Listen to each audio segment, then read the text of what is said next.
남양주 스토킹 범죄로 생을 마감하신 그 피해자님 정말 명복을 저는 꼭 빈다는 말씀을 드리고요. 마땅히 누렸어야 할 이 따뜻한 봄날을 그 피해자분은 누리지 못한다는 것이 정말 제가 가슴이 많이 아픕니다. 그리고 여러 대책 논의하시는 것 같아요. 업무 보고에서도 물론 이제 골짜기는 하지만 그 여러 쟁점들을 좀 던져주셨는데요. 범죄는 사전 예방이 가장 중요하지만 특히나 그 살인까지 이어진 사건의 경우에는 그 사례를 저는 활용해서 철저히 분석하는 것도 중요할 것 같습니다. 장관님 혹시 그 현재 보건복지부에서 진행 중인 자살 심리 부검 또는 환자 안전사고 사례 분석 조사 이런 것 좀 들어보셨을까요? 네, 들어봤습니다. 네. 이런 사례 분석은 경찰이나 법원이 할 수는 없지 않습니까? 당연히 저는 정부가 추진해야 하는 정책, 그중에서도 성평등 가족부가 해야 되는 중요한 정책 연구 사업이라고 생각을 합니다. 이 정책 꼭 우리 성평등 가족부에서 좀 실천을 해주셨으면 좋겠고요. 스토킹 교제 폭력으로 인한 피해 사례를 전수조사하시고 그 사례에서도 특히나 유의미한 어떤 제도의 허점이 드러난 이런 사례들을 역추적해서 왜 제도가 제대로 작동하지 않았는지, 물론 그 제도의 허점을 발견하는 것도 우리의 일이지만 있는 제도가 왜 활용되지 않았는지를 분석하는 것도 매우 중요할 것 같습니다. 그래서 그 제도 간 연결이 되지 못한 이 부실성의 어떤 쟁점을 꼭 발견하시고 개선하는 데 활용을 해 주셨으면 좋겠다.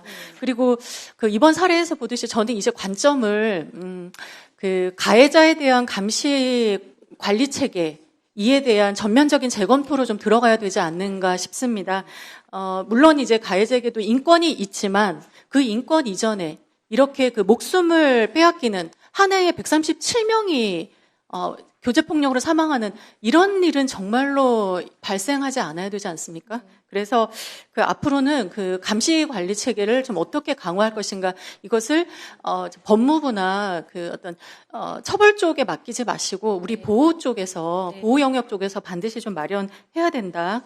예, 이 말씀을 꼭 드리고요. 제가 좀 긴급하게 내일 여성단체들과 함께 이 현안에 대한 긴급 간담회를 하거든요. 그때 우리 성평등 가족부에서도 좀 적극 참여해 주시고요. 네, 고맙습니다. 제가 변호사를 시작한 초기부터 스토킹으로 인해서 피해를 입은 여성을 보호하는 법이 없었습니다. 그래서 그 법률 전문가들, 그 현장 지원 단체와 함께 오랫동안 스토킹 처벌법 제정을 위해서 저희가 노력했던 끝에 한 20여 년이 지난 다음에야 법에 그 국회에서 스토킹 처벌법이 제정된 이후에 비로소 여성들이 스토킹으로부터 작은 그 국가의 지원을 받게 되었는데 저희가 성평등 가족부로 부처 장관 온 다음에 살펴보니 성평등 가족부의 역할을 피해자에 대한 보호 지원으로만 축소해서 보는 경향이 정부 부처 일부 있는 것으로 확인되었습니다. 그러나 성평등 가족부의 피해자 보호 지원은 이미 발생한 피해에 대한 피해자 지원으로 끝나는 것이 아니고 더 앞서서 젠더 폭력 자체가 발생하지 않도록 하는 것이 성평등 가족부의 가장 큰 임무라고 생각하고 이 사건이 발생한 이후에 바로 현장 단체와 간담회를 갖고 경찰청, 법무부, 법원행정처와 함께 왜 이렇게 이토록 이 피해자가 위기 속에서 많은 신호를 보냈는데도 왜 수사기관이 포착해내지 못했는가 그것을 다 되짚어가면서 저희가 살펴보고 이후에 대책을 마련하는 시간을 가졌습니다.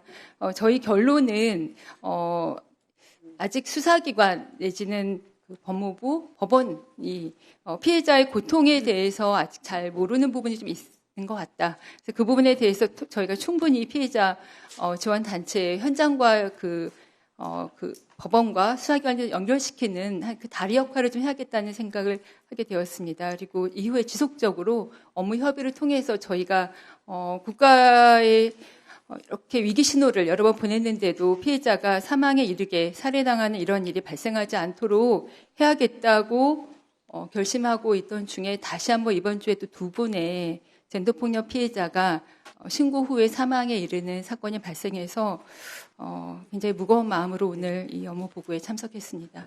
더 노력하겠습니다.